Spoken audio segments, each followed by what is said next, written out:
विचार विमर्श में आपका स्वागत है। नमस्कार। आज हम एक बहुत ही दिलचस्प विषय पर चर्चा करने वाले हैं। हाल ही में, जैसा कि आप जानते हैं, 2025 का भौतिकी नोबेल पुरस्कार मैक्रोस्कोपिक क्वांटम टनलिंग की खोज के लिए घोषित किया गया है। ये एक ऐसी हैरतअंगेज घटना है जहां मतलब बहुत सारे परमाणु एक साथ क्वांटम नियमों का पालन करते हुए किसी भौतिक रुकावट के आर पार निकल जाते हैं। ऐसा लगता है मानो कोई सुरंग बना ली हो। आमतौर पर तो ये व्यवहार सिर्फ अकेले सूक्ष्म कणों में देखा जाता है। तो ये खोज दिखाती है कि क्वांटम दुनिया के जो अजीब नियम हैं वो हमारी रोजमर्रा की दुनिया जितने बड़े सिस्टम्स में भी दिख सकते हैं।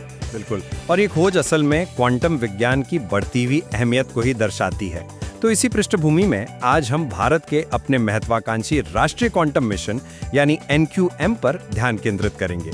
हमारा मुख्य सवाल आज ये है कि क्या भारत का ये राष्ट्रीय क्वांटम मिशन अपने 6000 करोड़ के बजट और जो निर्धारित लक्ष्य हैं उनके साथ क्या ये वास्तव में भारत को वैश्विक क्वांटम दौड़ में एक मजबूत खिलाड़ी बनाने के लिए पर्याप्त है, खासकर तब जब हम दुनिया भर में हो रही तेज रफ्तार प्रगति और अपने सामने जो चुनौतियां हैं उनको देखते हैं। हाँ, सही कहा। और हमारी आज की पूरी बातचीत जो उपलब्ध स्रोत सामग्री है उसी पर आधारित होगी। इस चर्चा में मेरा पक्ष ये रहेगा कि NQM एक सुविचारित, रणनीतिक और भारत की क्षमताओं को सही दिशा देने वाली एक मजबूत पहल है। और मैं इस मिशन की जो महत्वाकांक्षाएं हैं और जो जमीनी हकीकतें हैं, जैसे कि वैश्विक प्रतिस्पर्धा हो गई, सीमित संसाधन हैं और कार्यान्वयन की चुनौतियां हैं, उनके बीच के अंतर पे थोड़ा ध्यान दिलाऊंगा और कुछ आप कह सकते हैं महत्वपूर्ण चिंताएं उठाऊंगा। तो चलिए शुरू करते हैं। देखिए, मेरा मानना है कि अप्रैल 2023 में जो 6003 करोड़ रुपए यानी लगभग $735 मिलियन के बजट के साथ 8 साल के लिए मिशन लॉन्च किया गया, राष्ट्रीय क्वांटम मिशन, ये भारत के लिए एक बेहद जरूरी और बिल्कुल सही समय पर उठाया गया कदम है। ये सिर्फ एक घोषणा भर नहीं है, बल्कि एक सोची समझी रणनीति है। ये मिशन हमारी जो मौजूदा ताकतें हैं उन पर आधारित है। हमारे पास, जैसा हम जानते हैं, सैद्धांतिक भौतिकी और कंप्यूटर विज्ञान में एक मजबूत नींव है। आपको पता है, 70 से ज्यादा प्रोफेसर्स पहले से ही क्वांटम विज्ञान के अलग अलग पहलुओं पर सक्रिय रूप से शोध कर रहे हैं। साथ ही हमारा स्टार्टअप इकोसिस्टम भी तेजी से उभर रहा है, जिसमें लगभग 53 स्टार्टअप क्वांटम टेक्नोलॉजी पे काम कर रहे हैं। तो ये एक अच्छी शुरुआत है ना? हाँ, ये शुरुआती आंकड़े सुनने में तो अच्छे लगते हैं, इसमें कोई शक नहीं है। बिल्कुल। और सबसे महत्वपूर्ण बात है इस मिशन का स्पष्ट ढांचा। इसे 4 प्रमुख स्तंभों में, मतलब सेक्टर्स में बांटा गया है: क्वांटम कंप्यूटिंग, क्वांटम संचार, क्वांटम सेंसिंग और मेजरमेंट और क्वांटम सामग्री और उपकरण। इन चारों क्षेत्रों में तेजी से प्रगति करने के लिए देश के जो शीर्ष संस्थान हैं, जैसे IISc Bangalore, IIT Madras, IIT Bombay और TIFR, वहां पर विशेष थीमैटिक हब्स, मतलब विषयगत केंद्र स्थापित किए जा रहे हैं। लक्ष्य भी काफी स्पष्ट हैं। अगले 5 वर्षों में 50 से 100 क्यूबिट क्षमता वाले क्वांटम कंप्यूटर विकसित करना। क्यूबिट यानी क्वांटम बिट, जो क्लासिकल बिट मतलब 0 या 1 के विपरीत 0 और 1 की अवस्था में एक साथ रह सकता है, जिससे क्वांटम कंप्यूटरों को वो अभूतपूर्व गणना शक्ति मिलती है। इसके अलावा 2000 किलोमीटर तक सुरक्षित क्वांटम की डिस्ट्रीब्यूशन, जिसे QKD कहते हैं, वो लिंक स्थापित करने का लक्ष्य है। QKD एक ऐसी तकनीक है जो क्वांटम भौतिकी के नियमों का इस्तेमाल करके कम्युनिकेशन की चाबियों को, मतलब कीज को, इस तरह बांटती है कि उन्हें कोई चुपके से कॉपी या पढ़ नहीं सकता। तो मेरे विचार में ये मिशन भारत को क्वांटम टेक्नोलॉजी में आत्मनिर्भर बनाने और भविष्य की अर्थव्यवस्था और सुरक्षा में अपनी जगह पक्की करने का एक शानदार अवसर प्रदान करता है। मैं आपकी बात की सराहना करता हूं और मैं मानता भी हूं कि NQM की मंशा नेक है और इसकी जरूरत भी थी, लेकिन हमें थोड़ा यथार्थवादी होना होगा और इसे वैश्विक परिदृश्य में रखकर देखना होगा। आपने बजट का जिक्र किया, 735 मिलियन, वो भी 8 सालों के लिए।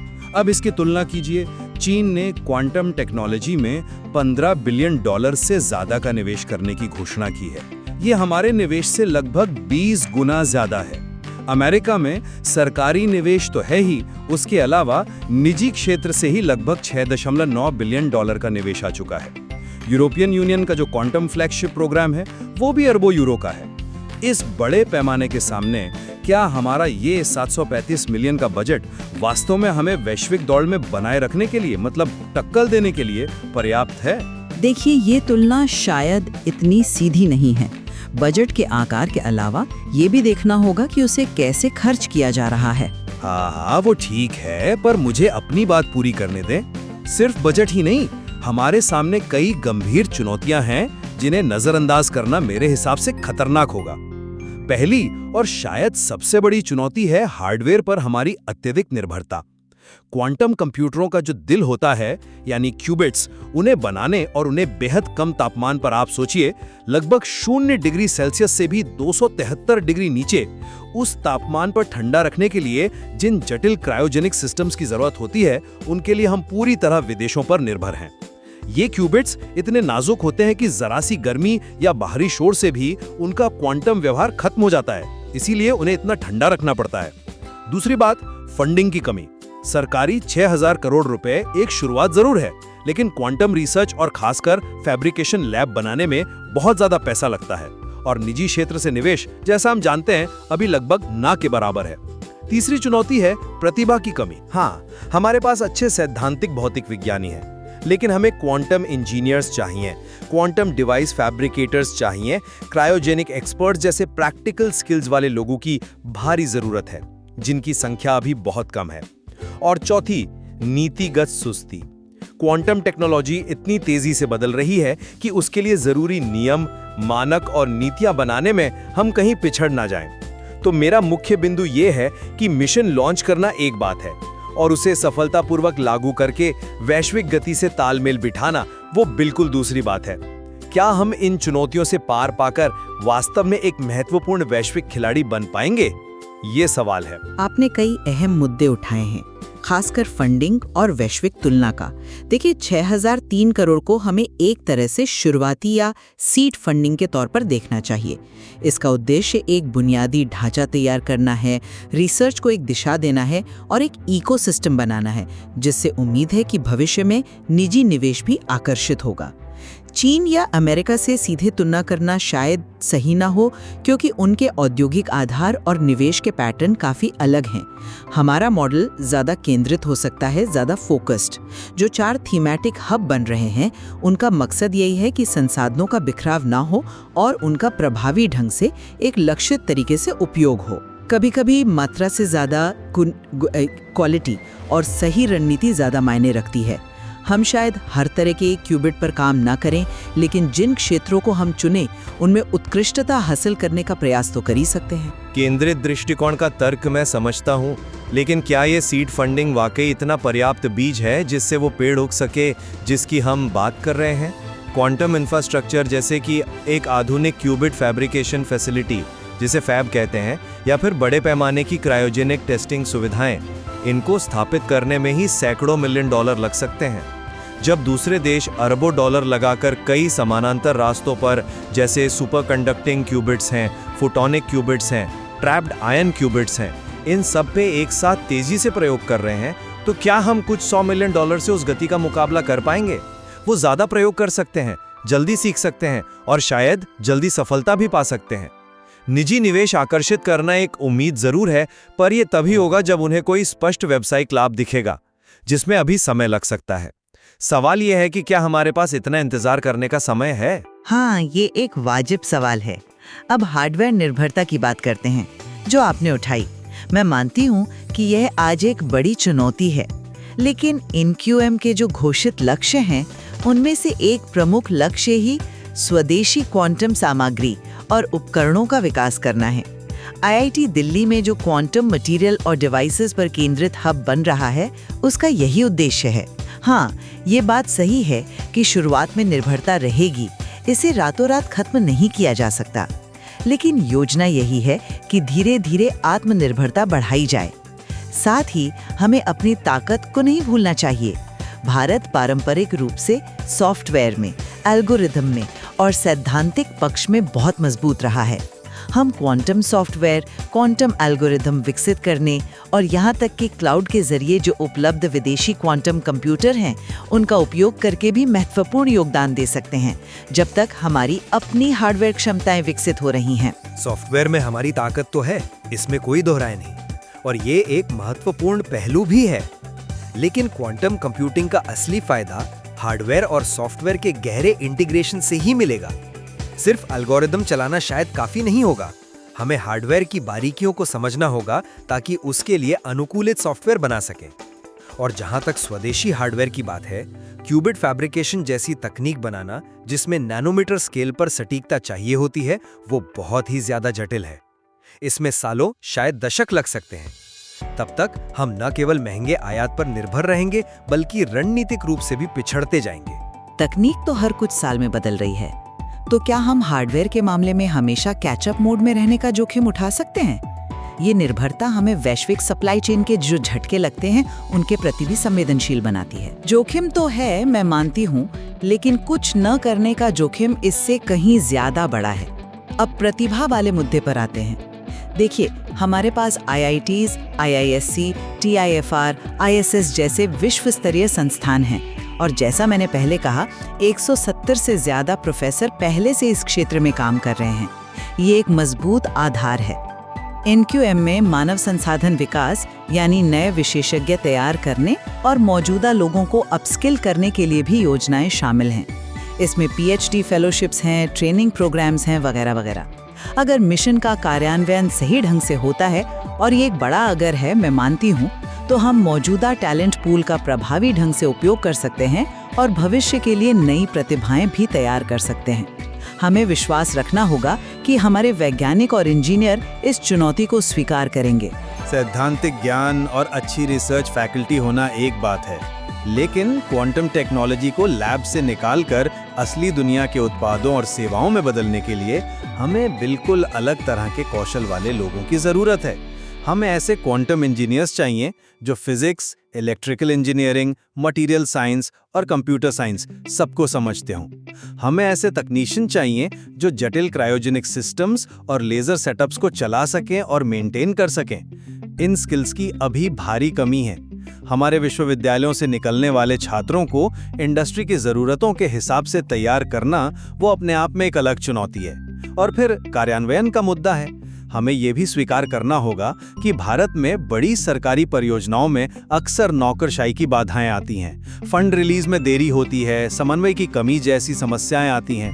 हाँ, NQM का जो विकेंद्रीकृत हब मॉडल है, वो इन समस्याओं को कम करने की कोशिश कर सकता है, लेकिन क्या ये पूरी तरह इनसे बच पाएगा और तेजी से परिणाम दे पाएगा, ये देखना अभी बाकी है। कार्यान्वयन की चुनौतियां तो हर बड़ी परियोजना में होती हैं, लेकिन NQM के डिजाइन में इनसे निपटने की कोशिश तो की गई है। अब मैं क्वांटम सेंसिंग और मटेरियल्स पर आना चाहूंगी, जो NQM के महत्वपूर्ण स्तंभ हैं, लेकिन अक्सर कंप्यूटिंग और कम्युनिकेशन की चर्चा में थोड़े पीछे रह जाते हैं। क्वांटम सेंसर्स अभूतपूर्व सटीकता से चीजों को मापने की क्षमता रखते हैं। सोचिए, ऐसे सेंसर जो धरती के गुरुत्वाकर्षण क्षेत्र में मामूली बदलावों को मापकर भूमिगत जल या खनिज भंडार का पता लगा सकें, या इतने संवेदनशील मैग्नेटिक सेंसर जो दिमाग की गतिविधि को बिना चीर-फाड़ के मैप कर सकें, या फिर सटीक नेविगेशन सिस्टम जो GPS पर निर्भर न हो। NQM का लक्ष्य ऐसे स्वदेशी सेंसर विकसित करना है। इसी तरह क्वांटम मटेरियल्स हब का उद्देश्य ऐसे नए पदार्थ बनाना है जिनमें अनोखे क्वांटम गुण हों, जो भविष्य के इलेक्ट्रॉनिक्स, ऊर्जा भंडारण और कंप्यूटिंग के लिए महत्वपूर्ण हो सकते हैं। तो यह सिर्फ कंप्यूटिंग की दौड़ नहीं है, बल्कि एक व्यापक तकनीकी विकास का अवसर है। क्वांटम सेंसिंग और मटेरियल्स का पोटेंशियल निश्चित रूप से बहुत बड़ा है, मैं इससे पूरी तरह सहमत हूँ। नेविगेशन, मेडिकल डायग्नोस्टिक्स, पर्यावरण निगरानी जैसे क्षेत्रों में क्रांति आ सकती है, बिल्कुल। लेकिन यहाँ भी वही सवाल वापस आ जाते हैं, क्या हमारे पास इन क्षेत्रों में विश्व स्तरीय काम करने के लिए पर्याप्त विशेषज्ञता और संसाधन है? क्या हम लैब में बने प्रोटोटाइप सेंसर को बड़े पैमाने पर भरोसेमंद और किफायती तरीके से बना पाएंगे? क्या हम इन नई सामग्रियों को मौजूदा टेक्नोलॉजी में इंटीग्रेट कर पाएंगे? ये चुनौतियां क्वांटम कंप्यूटिंग से कुछ कम नहीं है, और फिर इन क्षेत्रों में भी वैश्विक प्रतिस्पर्धा बहुत तेज है। कई देश और कंपनियां पहले से ही उन्नत क्वांटम सेंसर विकसित कर रही हैं। तो हमें सिर्फ क्षमता विकसित नहीं करनी है, बल्कि दूसरों से आगे निकलना है, या कम से कम उनके बराबर तो आना ही है। देखो, प्रतिस्पर्धा तो हर क्षेत्र में है, लेकिन अब बात करते हैं सबसे महत्वपूर्ण पहलू की, रणनीतिक महत्व और तात्कालिकता। क्वांटम टेक्नोलॉजी सिर्फ आर्थिक विकास का इंजन नहीं है, ये राष्ट्रीय सुरक्षा के लिए भी निर्णायक साबित हो सकती है। भविष्य के जो शक्तिशाली क्वांटम कंप्यूटर्स होंगे, जिन्हें कभी-कभी क्रिप्टोग्राफिकली रेलेवेंट क्वांटम कंप्यूटर्स यानी CRQCs कहा जाता है, वो आज के सबसे मजबूत एन्क्रिप्शन तरीकों को तोड़ सकते हैं। सोचिए, हमारे बैंक ट्रांजैक्शन, सरकारी संचार, सैन्य रहस्य, ये सब जिन कोड्स पर आधारित हैं, जैसे RSA और ECC एल्गोरिदम, वो क्वांटम कंप्यूटर के सामने बेकार हो सकते हैं। ये एक राष्ट्रीय सुरक्षा का संकट पैदा कर सकता है। NQM इस खतरे को समझता है, इसीलिए पोस्ट क्वांटम क्रिप्टोग्राफी PQC यानी ऐसे नए इंक्रिप्शन तरीके विकसित करना जो क्वांटम कंप्यूटरों के हमले से सुरक्षित हों, इस पर विशेष ध्यान दिया जा रहा है। यह अब भविष्य की बात नहीं रही, बल्कि आज की जरूरत है। आप राष्ट्रीय सुरक्षा के पहलू पर बिल्कुल सही कह रहे हैं। खतरा वास्तविक है और तात्कालिक भी, खासकर वो जो हार्वेस्ट नाउ डिक्रिप्ट लेटर की रणनीति है। इसका मतलब है कि विरोधी देश आज ही हमारे इनक्रिप्टेड डेटा को बड़ी मात्रा में चुराकर जमा कर रहे हैं, इस उम्मीद में कि भविष्य में जब उनके पास शक्तिशाली क्वांटम कंप्यूटर आ जाएंगे, तब वो इस डेटा को डिक्रिप्ट करके हमारी पुरानी गुप्त जानकारी हासिल कर लेंगे। ये तो बहुत चिंताजनक है, लेकिन मेरा सवाल फिर वही है, क्या NQM की गति इस खतरे की गति से मेल खाती है? PQC एल्गोरिदम विकसित करना एक बात है, उन्हें पूरे देश के डिजिटल इंफ्रास्ट्रक्चर में लागू करना, मानकीकृत करना और ये सुनिश्चित करना कि वो सही ढंग से काम कर रहे हैं, ये एक बहुत बड़ा और जटिल काम है। इसके लिए न केवल तकनीकी तैयारी चाहिए, बल्कि तेज नीति निर्माण, स्पष्ट रेगुलेटरी गाइडलाइंस और उद्योगों के साथ गहरे समन्वय की जरूरत होगी।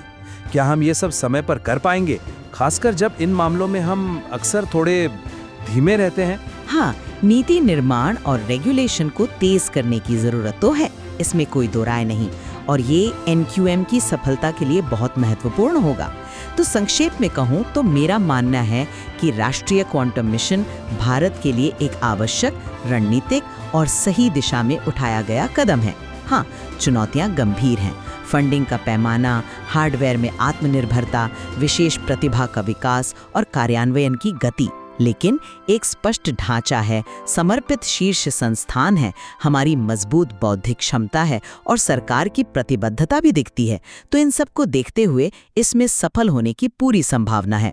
सफलता इस बात पर निर्भर करेगी कि हम इन बाधाओं को कितनी जल्दी और कितनी प्रभावी ढंग से पार करते हैं। और मेरा निष्कर्ष ये है कि NQM सही दिशा में एक महत्वपूर्ण पहला कदम जरूर है, लेकिन हमें किसी खुशफहमी में नहीं रहना चाहिए। इसकी सफलता इस बात पर निर्भर करेगी कि हम महत्वाकांक्षा और ज़मीनी हकीकत के बीच की जो खाई है, उसे कितनी ईमानदारी से स्वीकार करते हैं और कितनी तेज़ी से उसे पाटते हैं।